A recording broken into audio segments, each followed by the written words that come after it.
As we dive deeper into the paranormal world, it becomes apparent that there's something unsettling about the unknown. A shadow moving where it shouldn't, a whisper in the dead of night when no one's around. Things that happen in the dead of the night on highways are unexplainably sinister and creepy.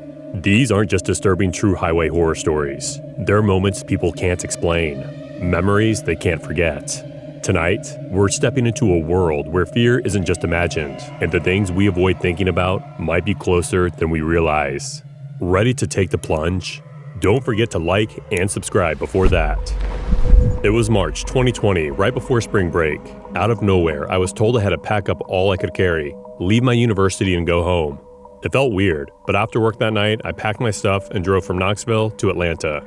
First, my boss had plans to fire me and was looking for a replacement as I wasn't punctual, but I was pretty productive, and that's the only reason I wasn't fired. When he told me to go home for a while, I thought he was about to fire me. The university staff told me it was because of COVID-19. I didn't think COVID would be a big deal, but I was wrong. During the drive, I thought my only problem would be staying awake while driving. I like driving, but I nod off if I get bored. I left work around 10 p.m., hit the road at 11:30, and had a 4-hour drive ahead of me. I didn't like using the main highways, so I took the back roads I had memorized. It was a mix of country roads, small towns, and highways, until I reached my mom's house in Atlanta around 3:30 a.m. I would enjoy the ride, as it wouldn't be a boring highway stretching for miles with nothing interesting in the surroundings. Surprisingly, I stayed awake the whole time. I had music. I love nighttime drives, and I brought like 5 drinks to keep me busy. ADHD plus multiple drinks equals focus. But I forgot that part of my route was on Old 411, also called the Trail of Tears Highway. The name says it all. Bad things happened there a long time ago. I'd driven it tons of times in the daytime, and it always felt super quiet and eerie. I just brushed it off thinking, it's just bad energy from history.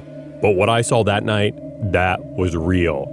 I felt that those were just myths. I used to hear and read stories like people being found dead and missing, and sometimes there were human remains scattered all around the road or at the sides. After these happened, people stopped using this road, especially at night. It all started with this creepy chill running down my spine. I felt so uneasy, like I needed to get out of there fast. I pressed the gas, trying to shake the feeling, but when I finally glanced in the mirror to see what was bothering me, I screamed. Something was running behind my car. It was long, on all fours, pale skin, and had a face that looked human but wasn't. Its mouth was too big. Its teeth were sharp and long, and its eyes were huge and shiny like golden coins. I floored it. I was going 80, then 90, then over 100 on the zigzag road, but it kept up with me. It never fell behind, and it never looked away. It was staring right at me in the rearview mirror. My chest felt tight as if I couldn't breathe and couldn't stop shaking. Even after I crossed into Georgia, it was still there. I was so scared that I thought about pulling over, but something told me to keep driving until I reached my dad's house, where he had a blessing. I prayed the whole way, hoping it would finally leave me. I got home that night at 2:30 a.m., speeding the entire second half of the drive. When I finally made it, I collapsed into my mom's arms, crying and shaking like a total mess. Forget cops, nothing they could do would scare me as much as what chased me. That thing kept up with my little Toyota going 100 miles per hour for a whole hour. At first, I thought it might have been the Wampus cat, but that didn't make sense. She stays up in the Appalachians and doesn't come down here. Plus, she wouldn't give me that sick, awful feeling of pure panic like this thing did. Then I thought that maybe it was on that highway, and that's why this highway had a lousy history. But one thing was for sure, I was never going to take that highway again. The only other option was something I didn't want to believe, but nothing else in North America can run that fast. I could see its breath in the cold air, every muscle of its pale, skinny body moving as it chased me. I know what it was, but I won't say the name. I'm not stupid enough to speak it aloud or even write it. And seeing something like that, it's never just a random event.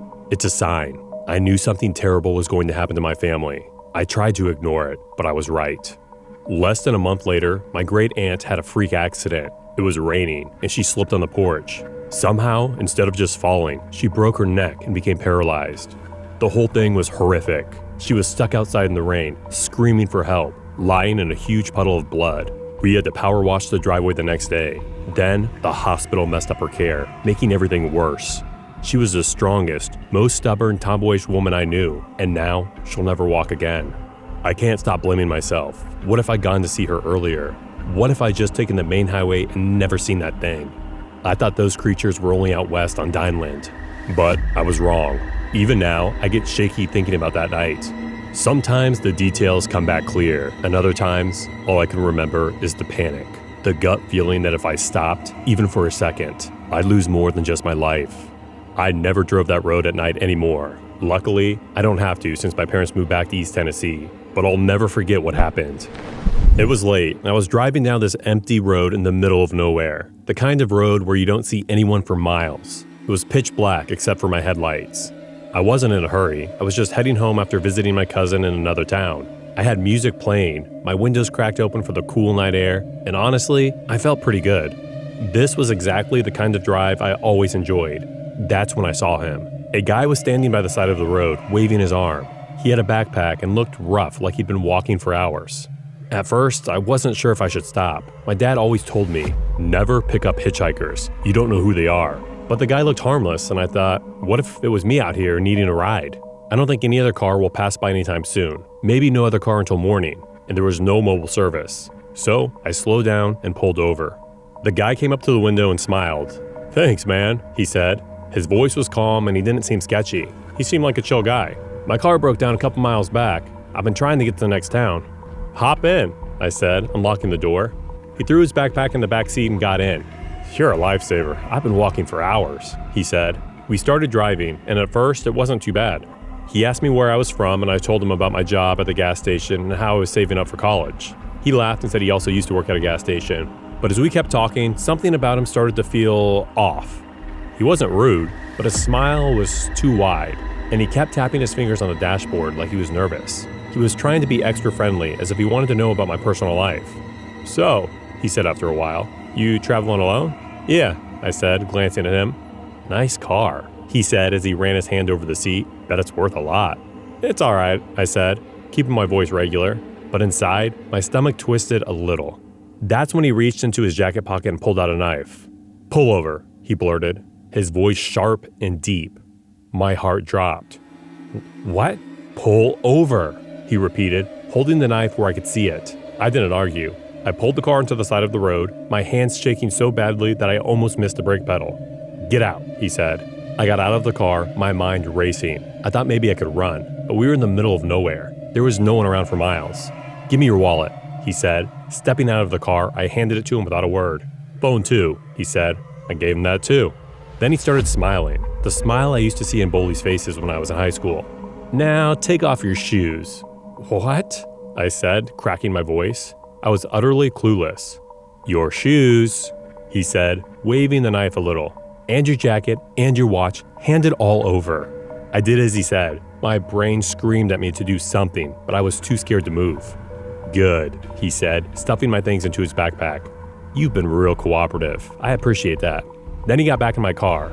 "Hey," I yelled, stepping forward. "You can't just leave me out here." He looked at me through the open window, that same creepy smile on his face.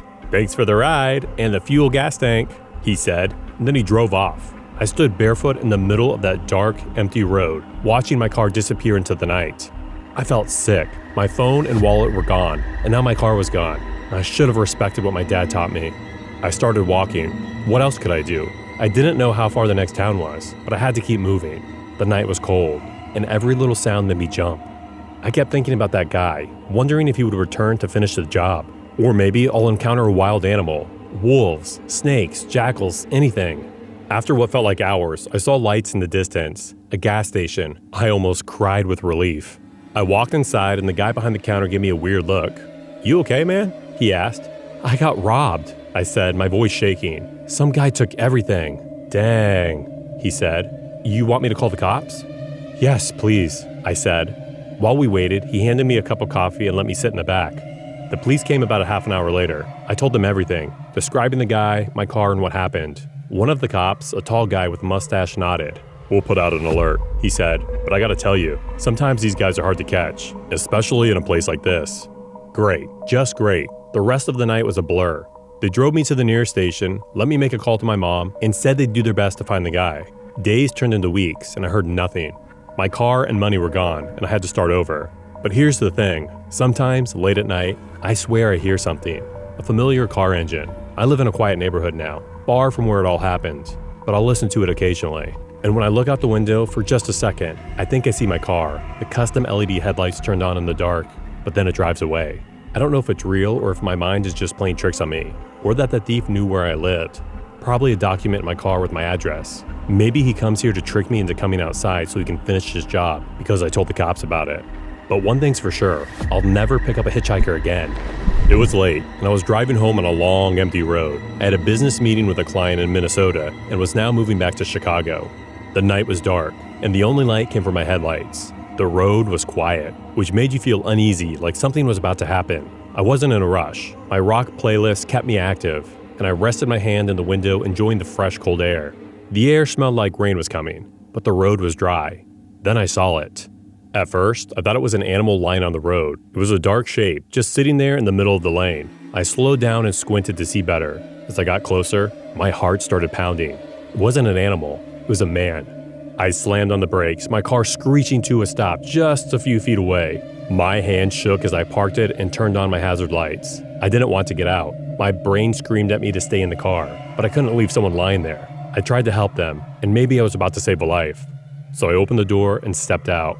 The road was silent, except for the sound of my car's engine. The body was a man lying face down in the middle of the road. He wasn't moving. "Hey," I called out confidently.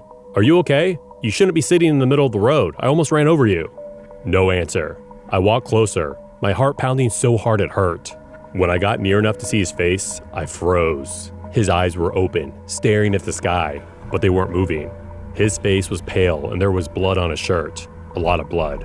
I could see that he didn't have any teeth. His nose was broken, his ears were cut off, and half of his neck was also cut. He was dead. My stomach started hurting and I stumbled back, almost falling. My hands fumbled for my phone and I called 911. 911, what's your emergency? A calm voice asked.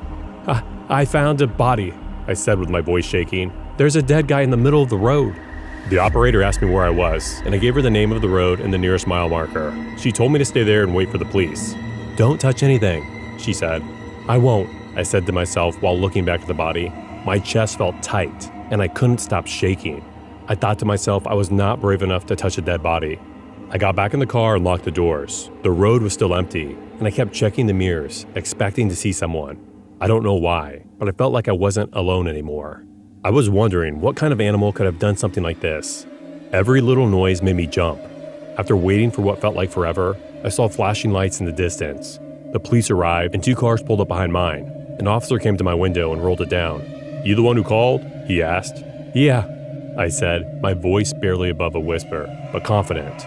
He nodded and told me to stay in the car while they checked it out. I watched as the officers walked over to the body, shining their flashlights. They looked serious, talking to each other in low voices. Then one of them came back to me. Did you see anyone else around? He asked. No, I said. Just him. He nodded again, but his face was tense. You need to follow us back to the station, he said. We'll take your statement there. I agreed and they let me drive behind them.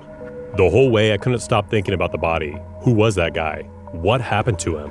When we got to the station, they took me to a small room and asked me a bunch of questions. How did I find the body? If I saw or heard anything strange, if I knew the man. I answered everything as best as possible, but didn't know much. Then the officer sighed and leaned back in his chair. We've been looking for this guy, he said. He's the latest victim of a serial killer we've been tracking. My stomach dropped. A serial killer? I asked with a shaky voice. He nodded. Yeah, this guy's been leaving bodies on quiet roads like this one for months. He always moves fast, never sticks around long. I felt sick. So he could still be out there? The officer didn't answer right away. We'll have patrols in the area, he said, but it's best if you don't go back that way tonight. They let me go after a while, and I started driving home again. I kept thinking about what the officer said. The killer was still out there. He could have been watching me the whole time. When I got home, I locked every door and window, double-checking each one. Then, around midnight, I heard it. A knock at the door. My heart stopped. Who would be knocking this late? I grabbed the baseball bat from the closet and crept to the door. Who is it? I called out, trying to sound braver than I felt. No answer.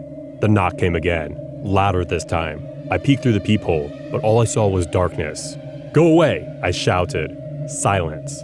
Then I heard a voice, low and calm, but it sent chills down my spine. You shouldn't have stopped, it said. I froze, gripping the bat so tightly that my hands hurt. The doorknob rattled, and I backed away, my heart pounding. Then everything went quiet. I didn't sleep that night. I sat in the corner of my living room, holding the bat, waiting for something to happen. But nothing did. The following day, I called the police, but they found nothing. No footprints, no signs of anyone trying to get in. But I know what I heard, and I know he's still out there. Now, every time I drive at night, I think about that body on the road. I wonder if the killer is watching, waiting for me to stop again, but I won't, not ever again. The stories might be over, but the feeling stays with you. That creepy sense that something's just out of sight. Maybe it's nothing, or maybe it's a reminder that the unknown isn't as far away as we'd like to believe. Don't you think these stories give the creeps? And as you go back to your world, keep your eyes open. The darkness might be closer than you think. If you found this scary, then don't forget to like and subscribe to the channel for more interesting stuff. Stay connected and stay safe.